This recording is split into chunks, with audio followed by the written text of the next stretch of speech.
Hades, cap of invisibility. When you're the god of the dead, blending in isn't easy. Enter Hades' cap of invisibility, also called the Helm of Darkness. Forged by the Cyclopes, this helmet made its wearer vanish completely. Hades used it, but he wasn't selfish. Hermes borrowed it for missions, Athena wore it in war, and Perseus famously snagged it when he went after Medusa. Basically, if you wanted a side quest done quietly, you grabbed this hat. But it wasn't just a cool party trick. It symbolized the unseen side of death. Silent, inevitable, impossible to dodge. Unlike Zeus's thunderbolts or Poseidon's trident, Hades' power worked in the shadows. That's what made it terrifying. No archaeologist has dug it up, of course, but in Greek art and myths, it's the ultimate stealth mode. Forget Harry Potter's cloak. This was the original "you can't see me" equipment. Aegishjalmur, Helm of Awe. Not every legendary helmet was metal. The Norse Helm of Awe was a magical symbol, drawn or carved, often right on the forehead. Picture a spiky rune wheel designed to scare the courage out of enemies. According to sagas, warriors believed wearing this symbol made them untouchable in battle. Dragons thought so too. Fafnir the dragon guarded it before being slain by Sigurd. But the helm wasn't just about protection, it was about psychological dominance. Vikings knew fear could kill quicker than steel. March onto a battlefield radiating dread, and half the fight was already won. The Helm of Awe became a rune of control, strength, and intimidation, like a Viking version of a boss aura. No real artifact survives, but the symbol still pops up in Icelandic staves and tattoos today. It's less wearable helmet, more downloadable terror upgrade. Goswit, Arthur's mystic helm. King Arthur wasn't exactly short on legendary gear. Excalibur gets the spotlight, but his helmet, called Goswit in some Welsh tales, was no slouch either. This wasn't just protective headgear, it supposedly made him impossible to harm. Think of it as the medieval version of God mode. The stories don't go into wild detail about its design, but paired with his shield Pridwen and sword Caliburn, Arthur basically had a full legendary loadout. Goswit symbolized more than armor though. It showed Arthur as a divinely chosen king, shielded by fate itself. In Celtic lore, helmets weren't just metal. They were status symbols, almost like wearable crowns of authority. And while historians argue whether Goswit ever existed outside poetry, the image sticks. Arthur riding into battle, head gleaming, enemies realizing this wasn't just a man. It was a legend wrapped in steel. Forget respawn timers.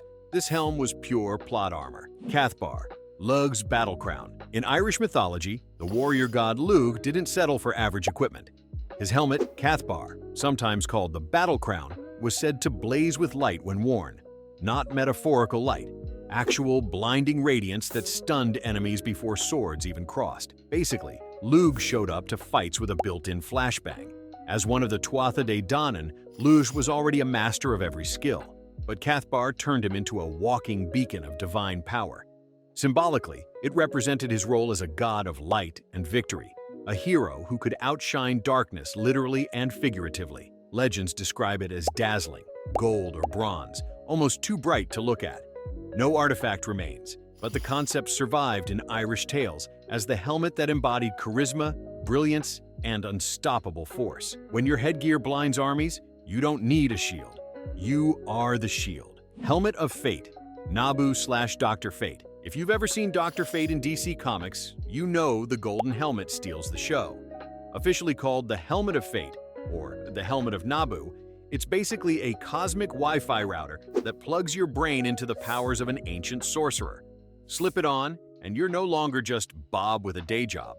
You're a walking magical demigod. The catch? Nabu, the ancient Lord of Order, often takes the wheel. So wearing it means signing up for possession, but make it heroic. It gives flight, spellcasting, telekinesis, reality warping, you name it. Physically, it's a smooth golden helm with no eye holes, just an imposing shine.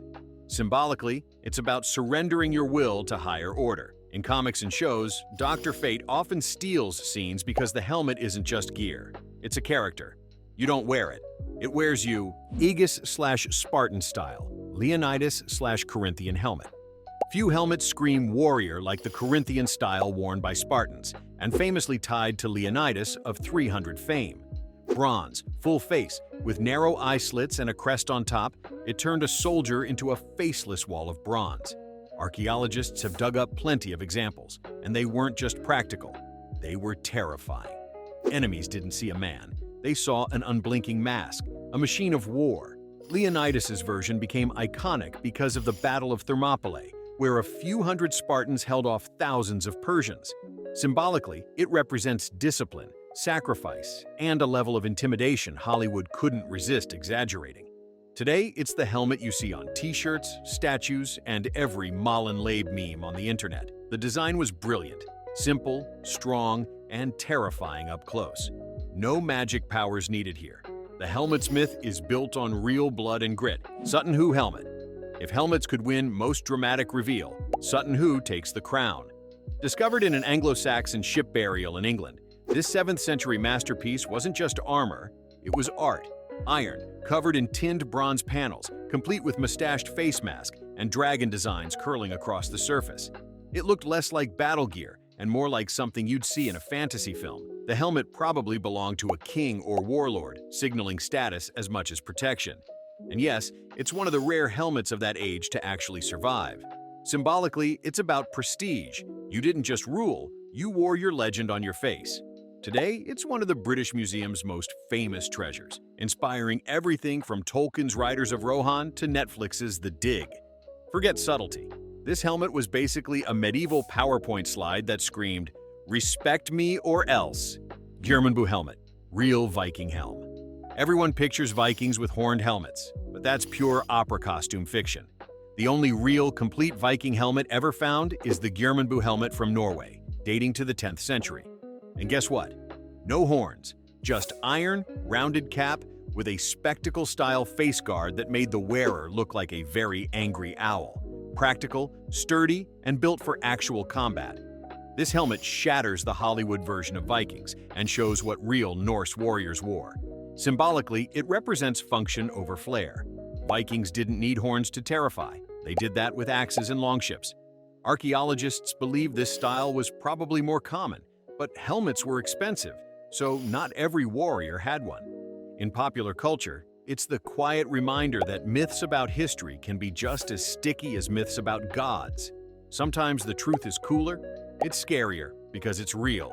Golden helmet of Cotsofenești. If you wanted to flex in 4th century BC Romania, you wore this. The golden helmet of Cotsofenești wasn't just protection, it was bling.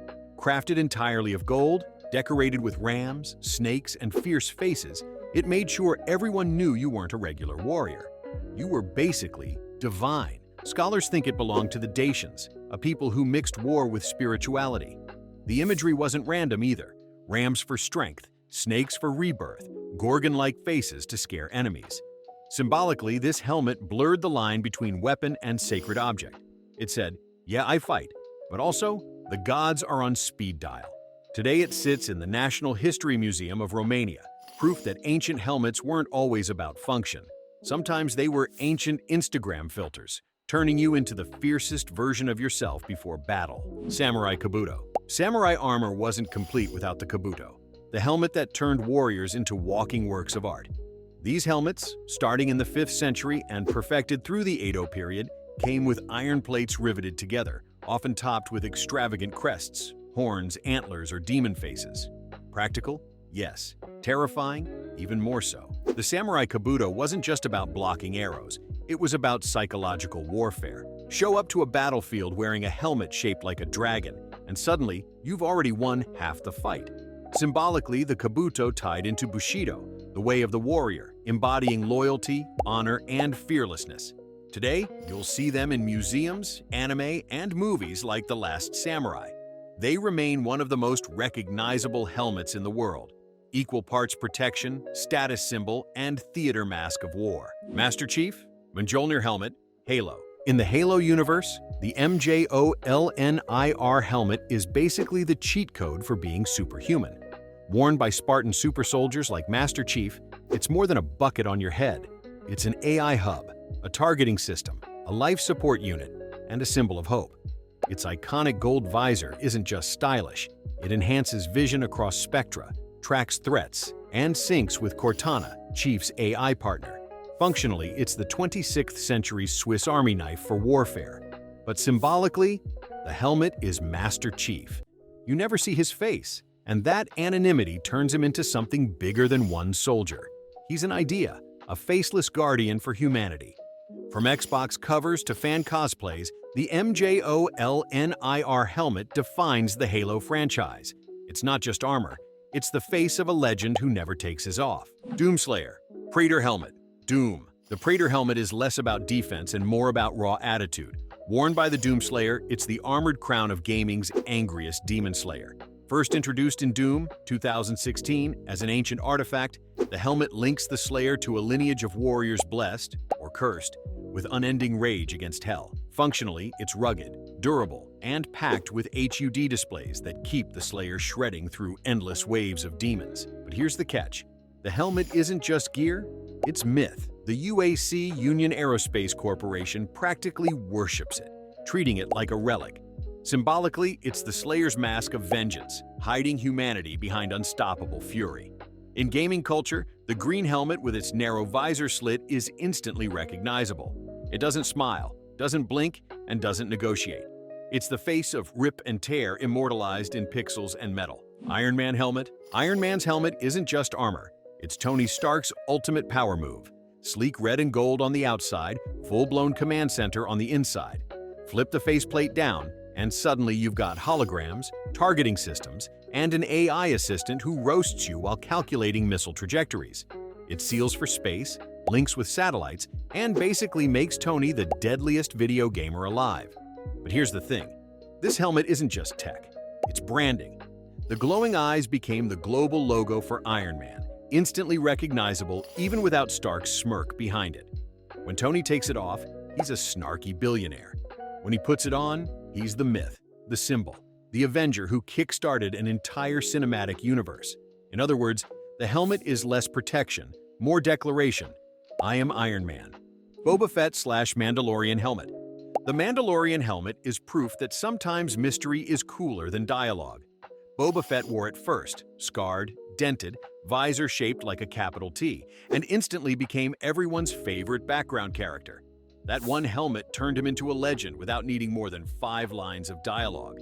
Then came Din Djarin in The Mandalorian, and suddenly the helmet wasn't just style, it was law. This is the way. He doesn't take it off because to Mandalorians the helmet is identity. Under the steel is faith, tradition, and maybe a little air conditioning. Functionally, it's loaded with scanners and comms. Symbolically, it's the faceless badge of a culture built on resilience. Fans wear it, tattoo it, and buy helmets for their shelves because that T-shaped visor is sci-fi shorthand for untouchable cool. A helmet that hides faces, but never loses character. Dragon Priest masks. Skyrim. In Skyrim, loot usually means shiny swords or stacks of cheese wheels, but the real jackpot? Dragon Priest masks. These ancient relics drop only after defeating undead priests who look like they skipped every skincare routine. Each mask carries unique powers, buffs to magic, stamina, or elemental resistance. But the crown jewel is Konahrik, the golden mask. Wear it, and sometimes when you're near death, the mask heals you, or even summons a spectral dragon priest ally, like an emergency backup wizard who owes you a favor. Beyond the stats, though, the masks ooze mystery. Collect all of them, and you unlock a secret shrine and the final prize. Because Bethesda knows how to turn helmets into quests. In-game, the masks feel like artifacts of a lost empire. Outside the game, they became cosplay icons, creepy, powerful, and unforgettable. The Dragon Priest masks are Skyrim's true headgear flex. Artorias' Great Helm, Dark Souls. The Great Helm of Artorias is less helmet, more gravestone with eye slits. In Dark Souls, Artorias the Abyss Walker is a tragic hero, corrupted by darkness, and his armor tells the story. The helm's design is towering and sharp, like a knight who doesn't just fight, he looms. Players can claim it after defeating him, and wearing it feels like borrowing his legend, along with his tragedy. It's heavy, intimidating, and makes you look like someone who's seen too much abyss and not enough sunshine. In the lore, Artorias was one of Gwyn's greatest knights, the one brave enough to step into the abyss. His helm became the symbol of that doomed fight, carrying honor and sorrow in equal weight. For fans, it's iconic. Part cosplay staple, part badge of suffering. In a game built on dying, this helmet is a reminder of one knight who fell so others could endure. Helm of Domination. Lich King, World of Warcraft. If helmets had resumes, The Helm of Domination would just say, "Controls undead." Ruins lives forged by demons in the Warcraft universe. This spiked crown wasn't just headgear. It was a prison and a weapon rolled into one. When Ner'zhul's spirit was bound inside it, the helm gave him command over the Scourge, essentially creating the zombie apocalypse of Azeroth. Later, Arthas claimed it, merging with the Lich King and cementing himself as one of gaming's most infamous villains. The icy glow of its eyes alone screams, "You're not making it out of this raid alive." Lore-wise, the helm is about corruption, good intentions crushed under too much power. In World of Warcraft, its destruction was a pivotal moment, symbolizing the end of an era. But in fan memory, it's eternal. Few helmets have such raw villain energy. This one didn't just protect a head, it rewrote the fate of worlds.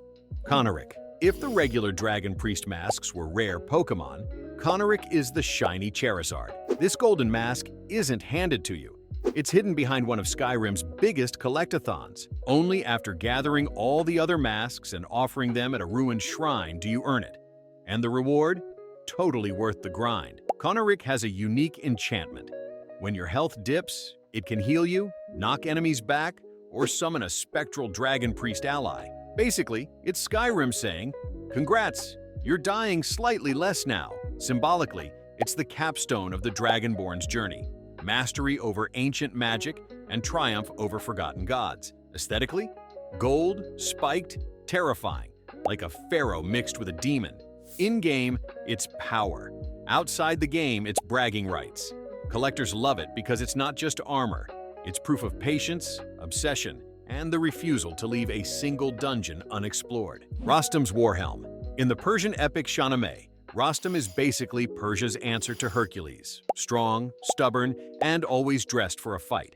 His armor included a legendary helmet, often described as a shining war helm adorned with animal motifs, sometimes a lion or a dragon. This wasn't just fashion, it was intimidation on the battlefield, a way of saying, "Look at my hat, now imagine what I can do to you." Rostam's helm symbolized divine strength and the protection of fate itself, since much of his saga is about destiny and heroic struggle. The Shahnameh, written by Ferdowsi, is full of grandeur, and the helmet plays into that larger-than-life style. Rostam's gear made him more than human. It made him a walking symbol of Iran's heroic age. For Persians, it's cultural memory cast in steel. For the rest of us, proof that even in ancient times, helmets were storytelling devices. If you enjoyed riding through these legends, hit subscribe and saddle up for more.